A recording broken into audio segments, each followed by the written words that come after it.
Kalau sudah ada informasi dari BMKG, sebenarnya siapa yang memproses informasi itu hingga sampai ke tahap pengambilan keputusan untuk melaksanakan sesuatu nih, Bu? Tidak ada satupun aktor yang bisa disalahkan terkait dengan kebencanaan. Alam tentu tidak bisa dibawa ke pengadilan, tetapi alam adalah menjadi yang paling mudah untuk disalahkan. Data dari BMKG ini kan sudah sama, Bu, dari tahun ke tahun curah hujan di daerah mana itu sudah saja bisa diprediksi. Betul. Apakah tidak dijadikan sebagai acuan untuk melakukan pembangunan tata wilayah kota, pembangunan drainase? Pada dasarnya sekarang pembangunan yang terjadi hanya pembangunan berdasarkan penyerapan anggaran. Itulah yang kita sayangkan bersama ya. Dalam setiap penanganan kebencanaan sifatnya hanya reaksi sesaat. Kita bahas di Komisi 5. Itu bisa menjadi otokritik baik kami di Komisi 5. Karena kalau tidak seperti itu bisa kita sebut BMKG sia-sia dong, Bu. Mengeluarkan informasi tapi tidak ditanggapi oleh hal-hal yang lain yang harusnya saling berkaitan dengan BMKG.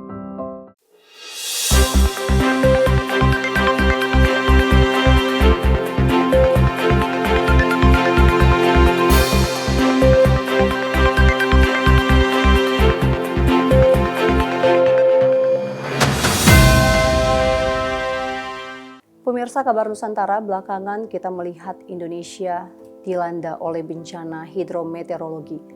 Rasanya belum selesai dengan longsor dan juga banjir hebat yang menerjang 3 provinsi di Sumatera pada akhir tahun 2025. Beberapa wilayah lain di Indonesia juga sudah diterpa oleh angin kencang, hujan deras, bahkan perubahan cuaca yang sangat ekstrim. Sebenarnya kita sudah memiliki Badan Meteorologi, Klimatologi, dan Geofisika atau BMKG yang rutin mengirimkan informasi perubahan cuaca. Namun yang menjadi pertanyaan, apakah informasi ini sudah benar-benar digunakan sebagai acuan hingga pengambilan keputusan masyarakat tidak melaut atau bahkan bersiap untuk mengungsi. Nah, kita akan bahas sebenarnya seberapa dekat BMKG dengan masyarakat saat ini. Bersama salah satu anggota Komisi 5 DPR RI, Ibu Irina Yosiana Roba Putri. Ibu, terima kasih sudah meluangkan waktu di Kabar Nusantara. Terima kasih, sama-sama. Nah, Bu, kita membahas terkait dengan BMKG ini perannya sangat penting. Apalagi kalau kita lihat 3 bulan ke belakang, kita itu di banyak sekali bencana hidrometeorologi seperti hujan, longsor, banjir. Ini sebenarnya kalau Komisi 5 melihat, apakah memang hanya sebagai fenomena alam atau justru menjadi pertanda atau indikasi adanya sistem mitigasi bencana yang kurang baik di Indonesia? Jadi kalau kita melihat ya bagaimana Komisi 5 bermitra, ini sebenarnya kita sudah paham betul bahwa mitranya Komisi 5 selain BMKG itu juga ada Basarnas dan juga Kementerian PU dan Perhubungan. Tadi sebelum kesini saya baru saja raker dengan semua mitra Komisi 5 dan kita melihat bahwa apa yang terjadi belakangan ini gitu ya, bencana di Sumatera yang tadi sudah disebutkan, bahkan di daerah pemilihan saya Maluku Utara juga sepanjang Nataru ini ada banjir dan longsor yang berdampak kepada 10 kabupaten kota atau 38 kecamatan. Jadi ini sangat luas. Kita bicara hanya Maluku Utara dan Sumatera.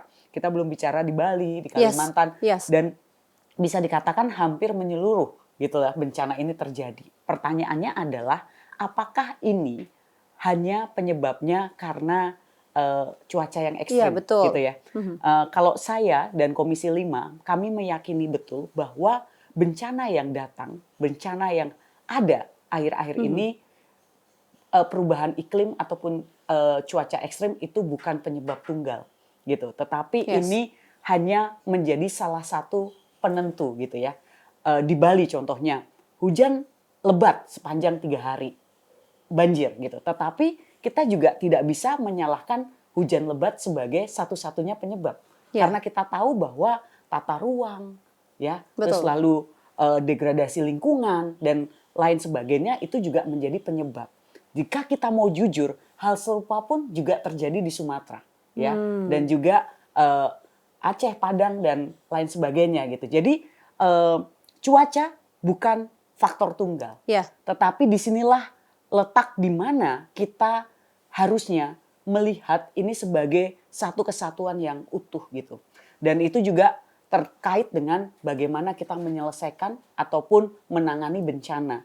Penanganan harusnya juga tidak bersifat sementara, tetapi layaknya ini menjadi penanganan permanen dan sekaligus mitigasi terkait dengan kebencanaan. Oke, berarti kita sepakat ya Bu, kalau bencana hidrometeorologi itu adalah gabungan dari faktor iklim dan Ya. juga aktivitas manusia tentunya ya. Ya. Nah, kalau sejauh ini Bu, BMKG ini rutin mengirimkan informasi terkait peringatan dini. Apakah ada gelombang laut yang naik atau curah hujan yang tinggi di beberapa daerah. Sebenarnya, tapi sampai sekarang itu masyarakat masih sering abai dengan informasi ini. Ya. Apa yang salah Bu? Apakah memang informasinya yang kurang akurat Ya. atau cara penyampaiannya yang kurang tepat atau memang masyarakatnya yang kurang siap untuk menerima informasi sejenis ini? Ya, jadi kalau saya melihat sebenarnya juga ada proses kegagapan dalam penerimaan informasi.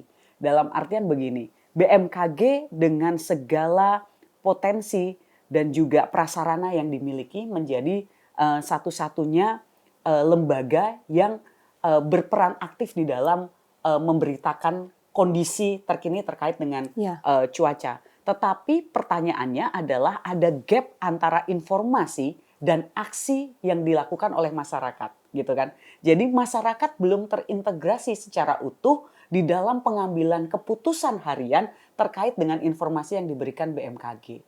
Saya melihat di sini adanya gap literasi ya, bagaimana bahwa data yang dimiliki ataupun diberikan kepada masyarakat ini belum dijadikan acuan ataupun pedoman utama di dalam pengambilan keputusan. BMKG seringkali memberikan pernyataan sesimpel ini.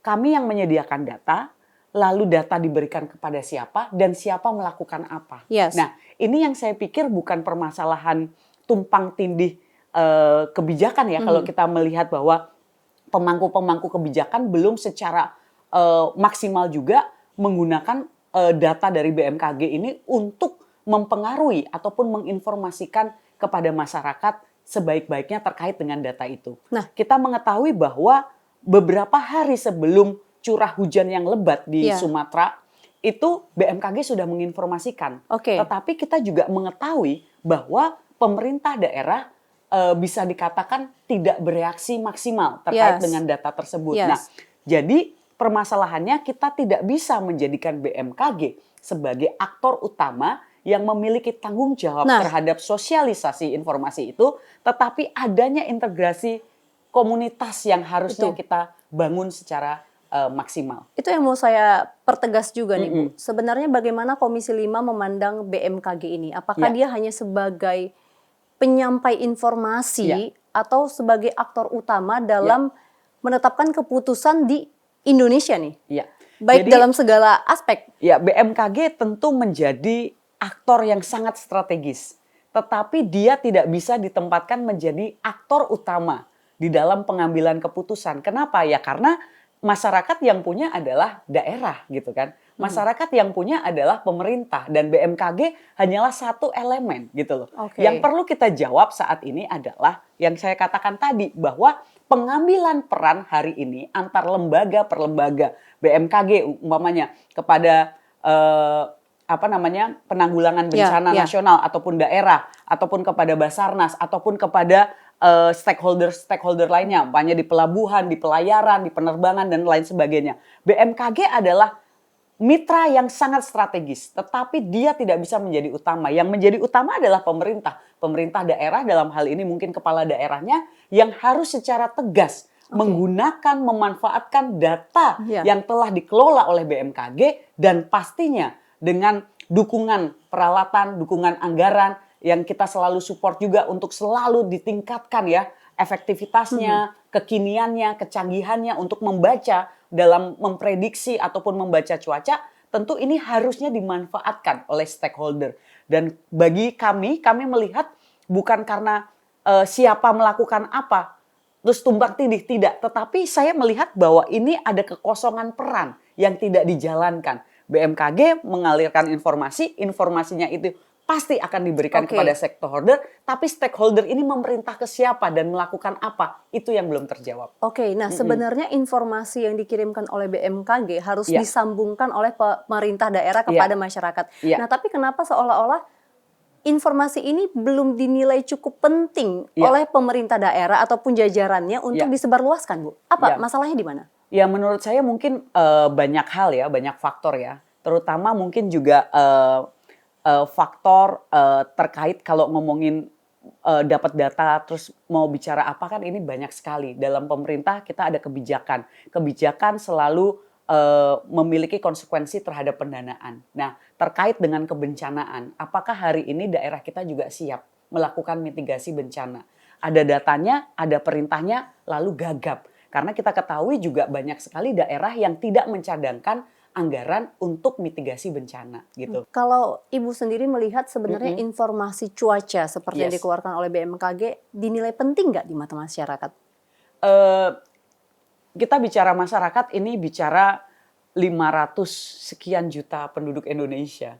Tentu banyak sekali masyarakat yang hari ini sudah sangat paham ya terkait dengan akses informasi yang juga dimiliki terkait tentang pentingnya data BMKG. Tetapi kita juga bicara kepada jutaan masyarakat yang masih berada di wilayah-wilayah rural area, blank Yes. spot dan segala Ya. macam yang tidak bisa terkoneksi dengan peringatan ataupun data yang disajikan BMKG. Oleh karena itu, kami di Komisi 5, saya secara pribadi sebagai anggota Komisi 5 terus mendukung adanya pembaruan dan pembenahan BMKG supaya data ini tidak hanya berhenti sebagai data, Ya. tetapi data ini bisa Ya. berubah menjadi aksi, bisa mempengaruhi segala keputusan. Jadi kita iri ya melihat bagaimana negara-negara maju contohnya negara nggak usah negara maju deh, negara-negara yang bisa belajar dari pengalaman masa lalunya. Meksiko itu pernah mengalami gempa bumi yang sangat hebat. Hari ini di Mexico City, CCTV di sudut kota itu terintegrasi dengan alarm peringatan gempa bumi. Oke. Nah, ini kita bicara mengenai akses informasi yang Oke. tidak semua orang punya data, tidak semua orang tercoverage internet. Nah, Yes. ini bagaimana sebenarnya menjadi pertanyaan BMKG secara nyata hadir di dalam aksi yang membuat orang mengambil keputusan. Oke. Jadi kita harus support Oke. secara program ya supaya mereka benar-benar mampu menjadikan data ini terintegrasi dengan Oke. yang tadi dimaksud keputusan Oke. keseharian di akar rumput. Berarti BMKG sudah menyiapkan informasinya, sudah menyampaikan Ya. datanya, namun ada rantai yang terputus nih ya Yes, Bu ya. ya. Nah, kita akan bahas untuk ini di segmen berikutnya. Tetap bersama kami pemirsa di Kabar Nusantara.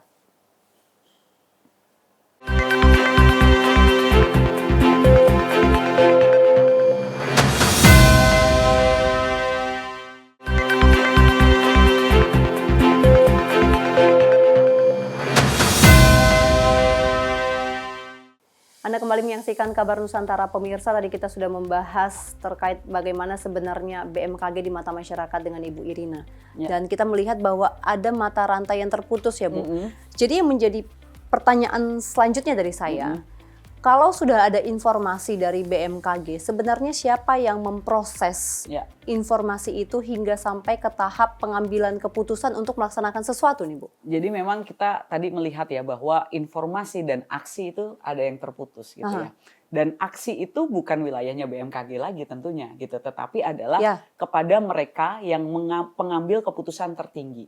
Di mana Bu? Atau ya kalau di daerah ya pasti kepala daerah Oke. gitu ya. Kalau berkaitan dengan daerah ya pasti yang punya daerah itu adalah kepala daerah gitu kan. Bisa juga kita bilang BPBD-nya itu menjadi saluran antara informasi dan aksi gitu ya. Kalau namanya Badan Penanggulangan Bencananya sudah mengatakan jangan ini beresiko, maka kepala daerah harus mengambil aksi gitu. Nah, yang kita ketahui bersama hari ini di banyak tempat di kejadian gitu ya, itu tidak ada satupun aktor yang bisa disalahkan terkait dengan kebencanaan gitu ya. Kita tahu bahwa alam tentu tidak bisa dibawa ke pengadilan gitu. Tetapi alam adalah menjadi yang paling mudah untuk disalahkan kan gitu kan. Ini Karena kan tidak ada yang bertanggung jawab. tidak ada yang bertanggung jawab gitu lah. Banjir gitu ya. Kita tahu kita tahu ada aturan bahwa tidak boleh dibangun jalan jarak 50 meter di Dari bantaran bantaran, sungai. oke. Tetapi yang kita ketahui di Kota Padang contohnya, itu banyak sekali bangunan yang ada di bantaran sungai gitu ataupun di banyak kota lainnya.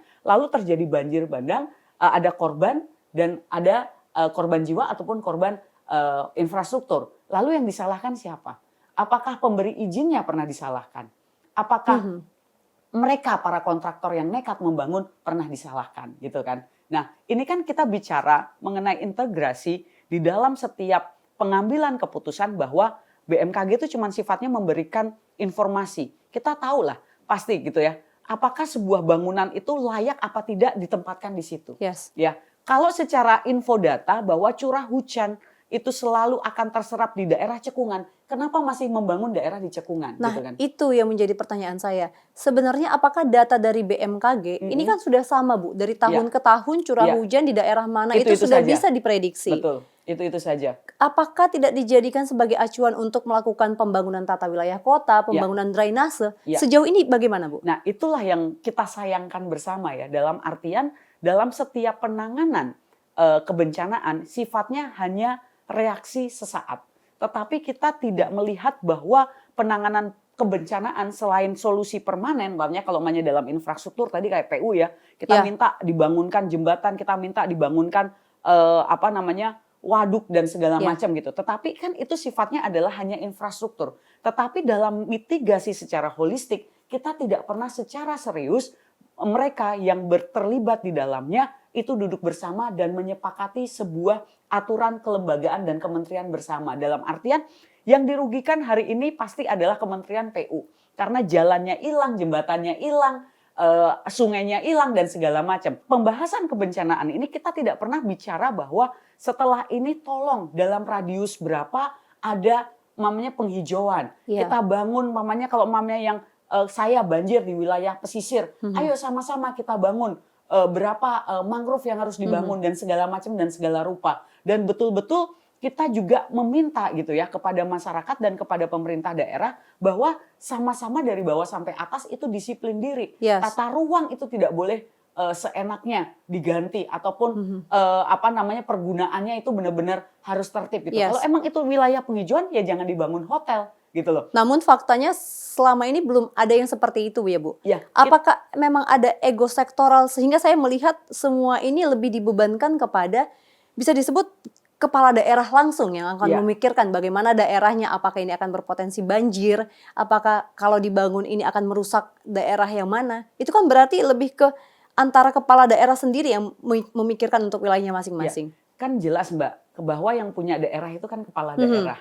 Yang punya wilayah itu kepala daerah gitu ya. Tetapi yang kita perlu lihat adalah bahwa pembangunan hari ini itu kiblatnya bukan pembangunan berencana yang panjang.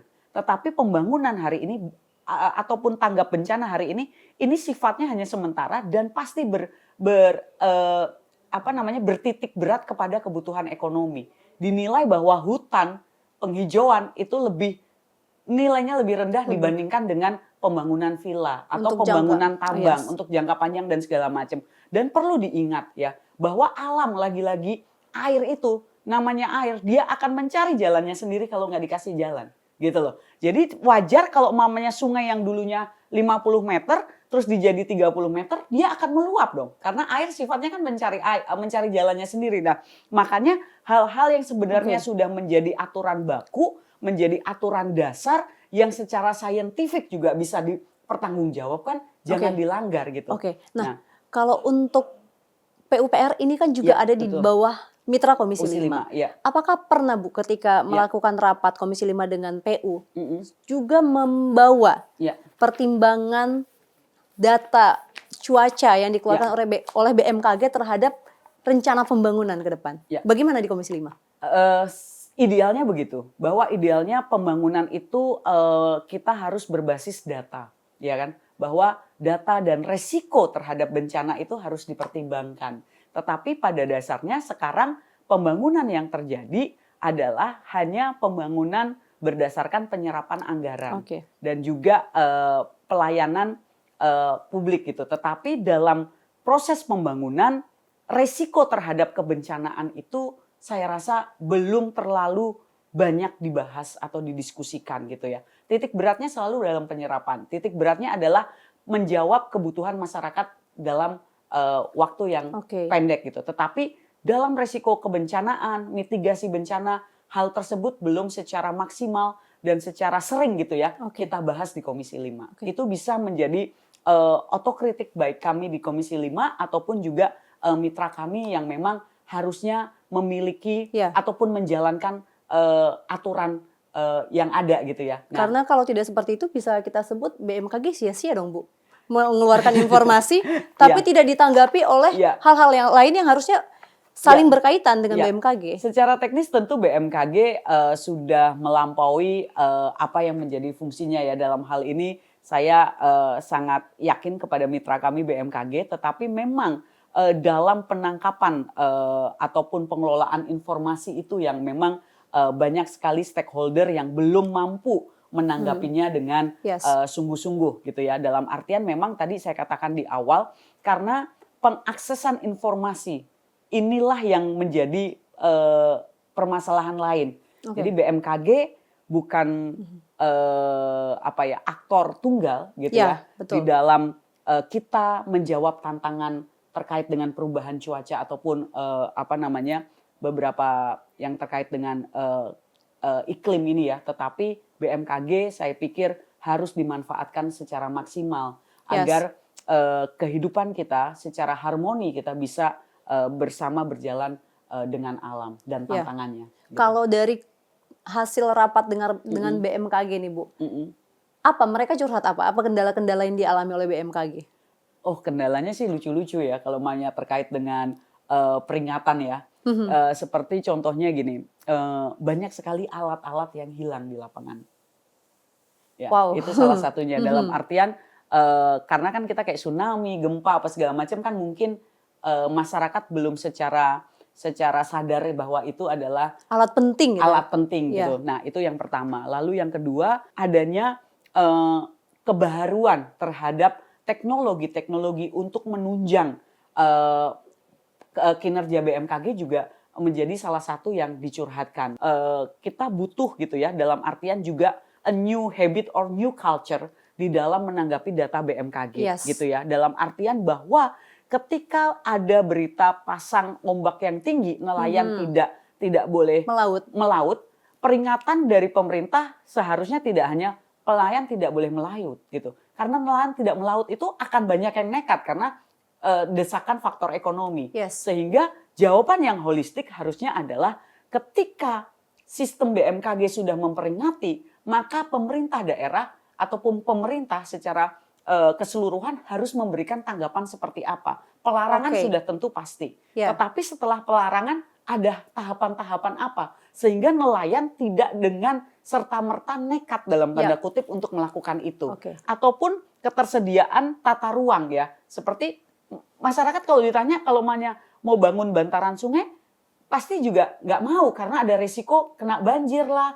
Juga udara lembab dan segala macam. Tetapi tidak ada solusi yang juga bisa diberikan terkait hal itu. Jadi dalam hal ini tentu ini menjadi koreksi bersama bagaimana Komisi 5 DPR RI juga harus terus melihat dalam pemanfaatan penganggaran yang dilakukan oleh pemerintah supaya dalam hal ini segala mitra, semua mitra ini bisa saling berkoordinasi dan juga memanfaatkan sebaik-baiknya budgeting ini ya dalam untuk menanggapi hal-hal yang seperti ini. Gitu. Ini yang ingin saya tanyakan, namun kita tahan dulu di segmen berikutnya. Apa inovasi yang perlu dilakukan BMKG untuk meningkatkan kesadaran masyarakat tentang pentingnya informasi yang dikirimkan oleh BMKG. Dan tentunya pemirsa tetap bersama kami di Kabar Nusantara.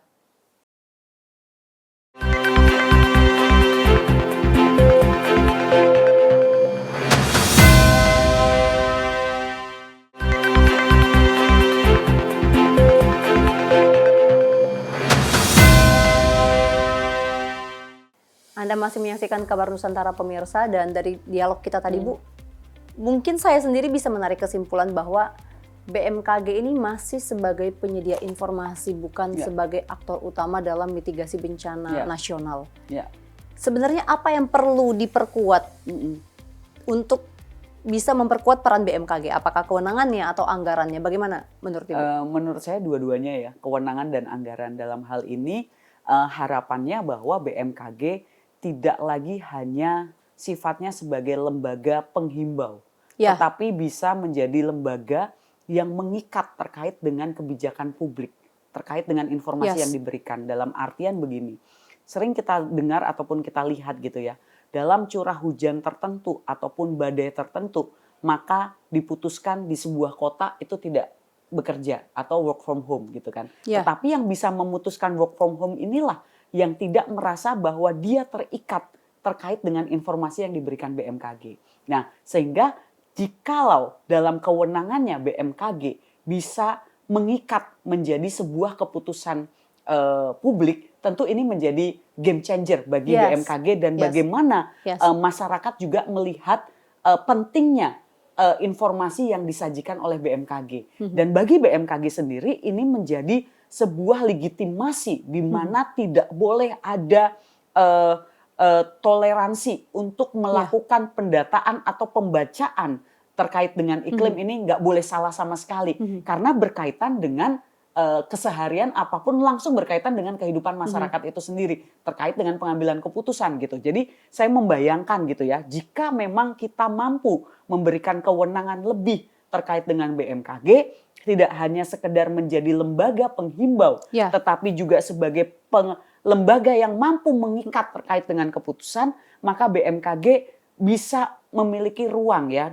Tentu bukan BMKG-nya, tetapi dalam artian dia menjadi komunikator kepada siapa yang mengambil keputusan dengan segera gitu. Itu mungkin untuk terjadi, Bu? Mungkin banget. Saya membayangkan contohnya mamanya ya di Jakarta dengan di atas curah hujan segini, maka Gubernur DKI Jakarta contohnya memutuskan untuk anak-anak work from home ataupun sekolah dari ini. Dan hari ini kan kalau Jakarta secara teknologi mampu dan kita punya pengalaman ketika COVID gitu loh untuk melakukan work from anywhere ataupun sekolah dari ini, walaupun daripada resiko anak-anak terjebak banjir dan segala macam gitu loh. Nah, itu kan bisa diberlakukan gitu loh. Kalau untuk daerah, Bu, tadi Ibu sempat mencontohkan untuk para nelayan. Mungkin tidak bisa melaut karena ada gelombang tinggi, berpotensi segala macam.